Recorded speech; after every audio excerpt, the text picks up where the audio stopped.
아니, 저 사람들 좀 보게 이 앞을 가로막지 좀 말아주시면 안 되겠어요? 네? 그쪽으로 조금 앞으로. 네? 세 개 특검 모두 정치보복 특검이라고 보십니까?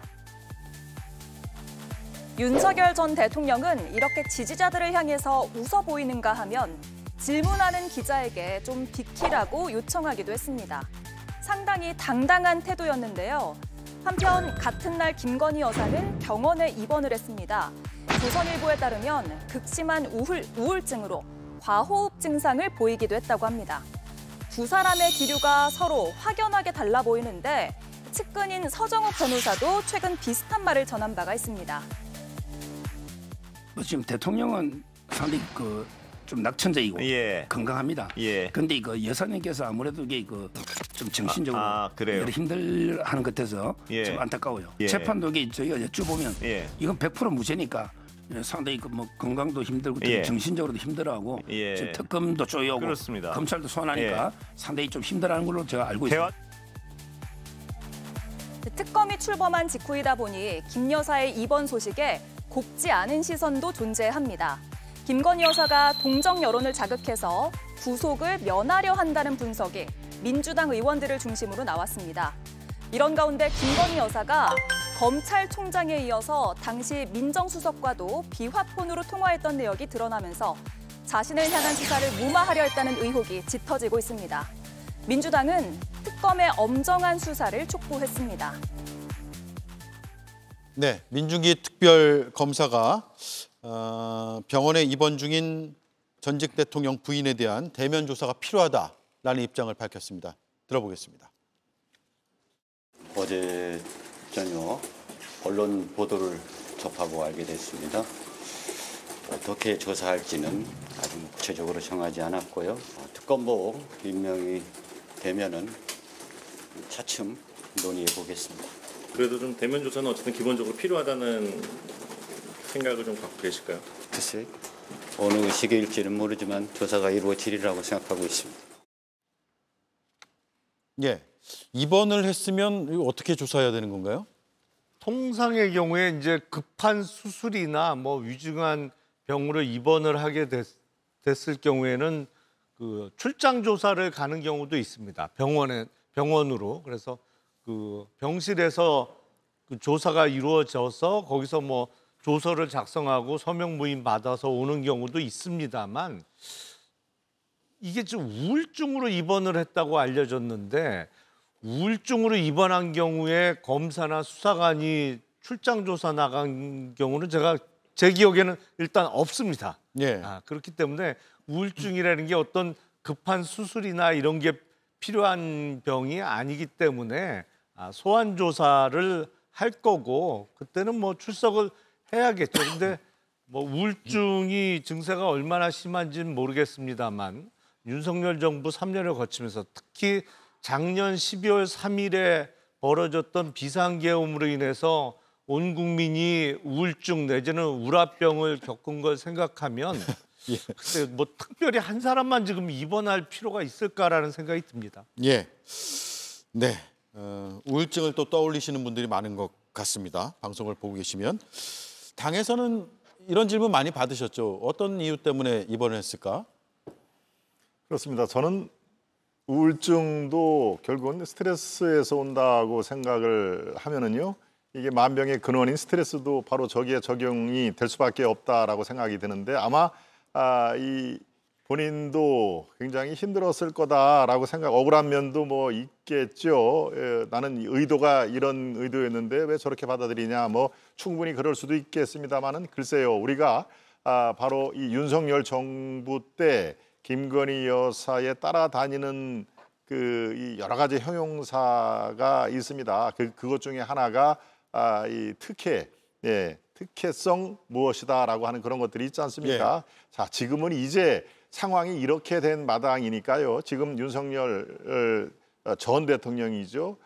그렇기 때문에 바로 김건희 여사도 영부인으로서 자격이 이미 상실됐기 때문에 많은 국민들, 특히 중도 측 무당층에 계신 분들은 이미 대선이 끝났습니다마는 정말로 이제는 특혜 얘기를 좀 안 나왔으면 좋겠다. 특혜 얘기라는 얘기 더 이상 우리한테 안 들렸으면 좋겠다라는 것들이 많은 부분들이 공통된 분모입니다. 그래서 저는 뭐 스트레스든 아니면 정말 우울증이든 이 왜 아산병원에 입원을 했고 지금 정확한 상태가 어떤지를 이걸 투명하게 공개를 할 필요가 있다. 그래서 더 이상의 특혜라는 얘기가 김건희 여사에 따라다니지 않고 그래서 더 당당하게 아프면 아픈 분들한테는 대한민국 국민들이 그렇게 동정을 하는 게 통상적인 일입니다. 물론 그것을 계산을 하고 입원을 하지는 않았겠습니다만은 이제 병원에서조차도 우리가 투명하게 얘기를 해야 된다.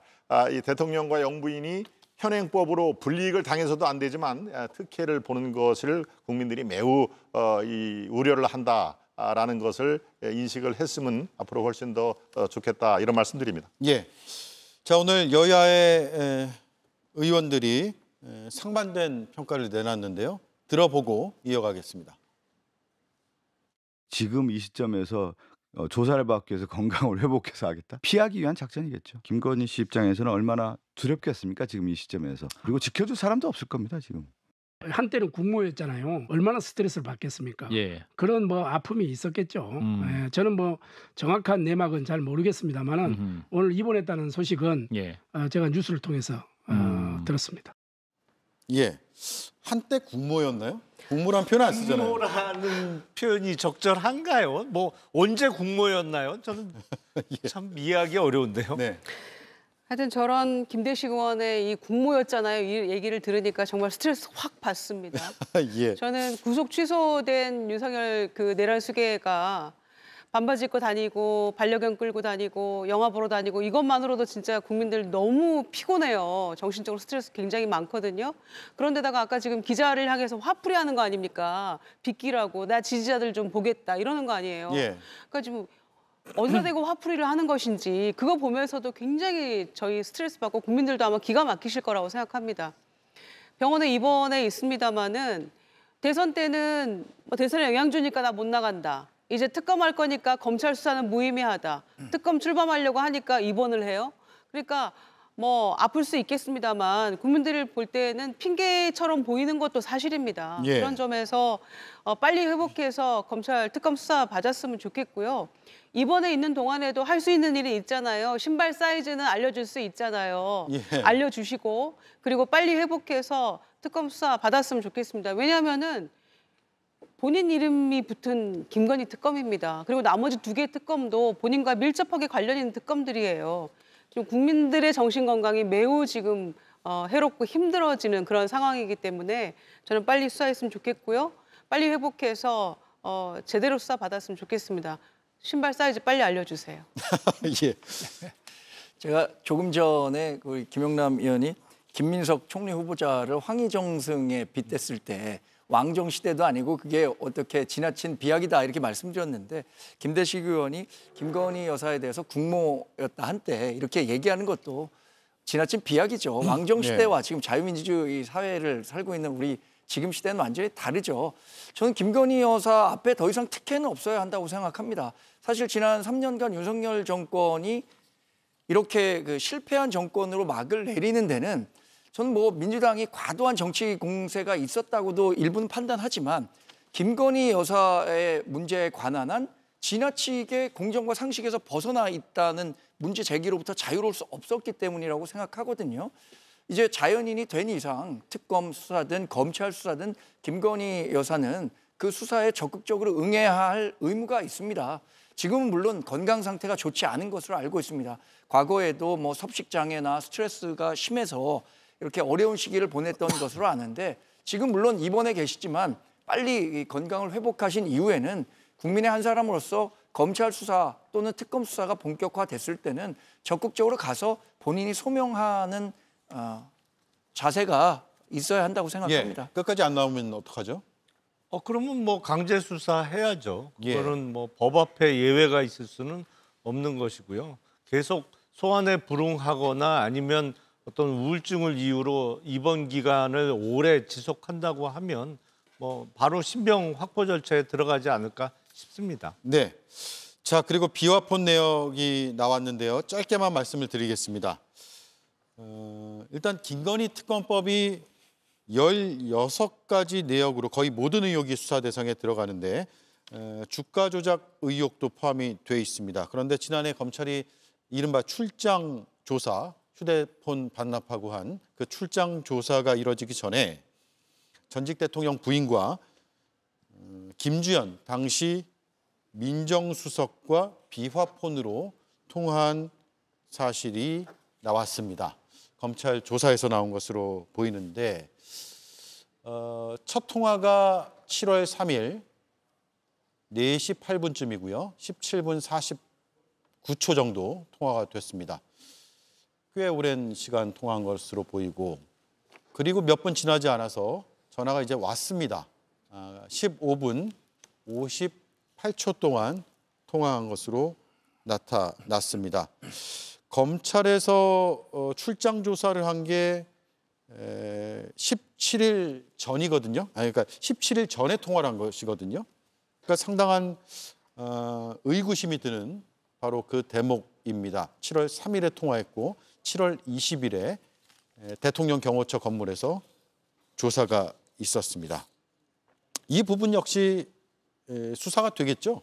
특검에서. 그렇죠. 예. 사실은 상식적이지 않죠. 일단 대통령의 영부인이 비화폰을 지급받아서 사용했다는 것도 이상합니다만 더군다나 민정수석하고 비화폰으로 통화할 일이 뭐가 있겠어요? 근데 그 과거 정부는 영부인과 관련해서 워낙 이런저런 법률적인 문제가 많이 제기되고 있는데 하필 민정수석하고 비화폰으로 꽤 오랜 시간 통화를 하고 그리고 나서 검찰이 이른바 황제조사라고도 뭐 그 표현도 모자랄 정도로 수사하는 검사가 핸드폰 이런 거 다 뺏기고 들어가서 몸수색 받고 들어가서 조사를 하고 나오는 그런 일이 벌어졌는데 뭐 이것도 다 이른바 김건희 특검의 수사 대상이 되지 않을까 싶습니다. 왜냐하면 그 과정에서 어떠한 직권남용이라든지 뭐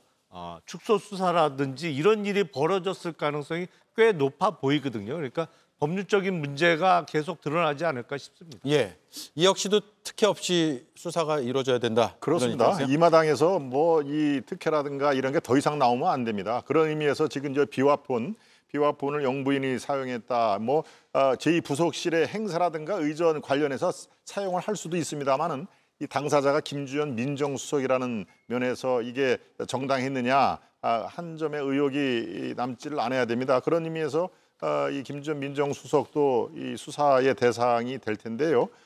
뭐 어떤 이 기밀이 있는지는 제가 모르겠습니다만은 모든 것을 지금 이런 마당에 털어놓고 이 상황을 국민들께 정상적으로 알리는 것이 지금 현재는 가장 정당한 방법으로 저는 판단이 됩니다. 네.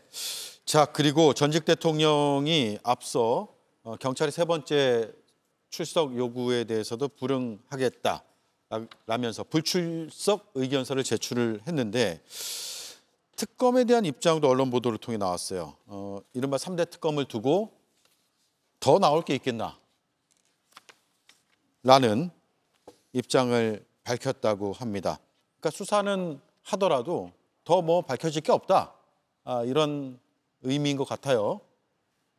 아직까지는 나온 게 없죠. 사실은 지금 내란 수괴 혐의로 구속됐다가 불구속으로 풀려나와 있습니다만 그 부분 빼고 수많은 의혹, 예를 들어서 어떤 국민의힘 공천 개입 의혹부터 시작해서 또 그 고속도로 노선 변경, 또 내란에 있었어도 이게 12월 3일 우발적으로 선포한 비상계엄이냐 아니면 언제부터 준비를 했고 사전에 계획이나 참여한 사람들의 범위가 어디까지냐 뭐 제대로 밝혀진 게 없습니다. 그러니까 뭐 더 나올 게 있겠냐가 아니고 아직까지는 나온 게 대단히 적고 앞으로 나올 게 무궁무진하다 이렇게 생각이 됩니다. 더 나올 게 있겠나가 아니라 아직 나온 것도 없다. 예. 무궁무진하다. 예. 이렇게 정리를 하죠. 예. 시간이 다 돼버렸습니다. 네 분 말씀 잘 들었고요. 다음 시간에 또 뵙겠습니다. 고맙습니다.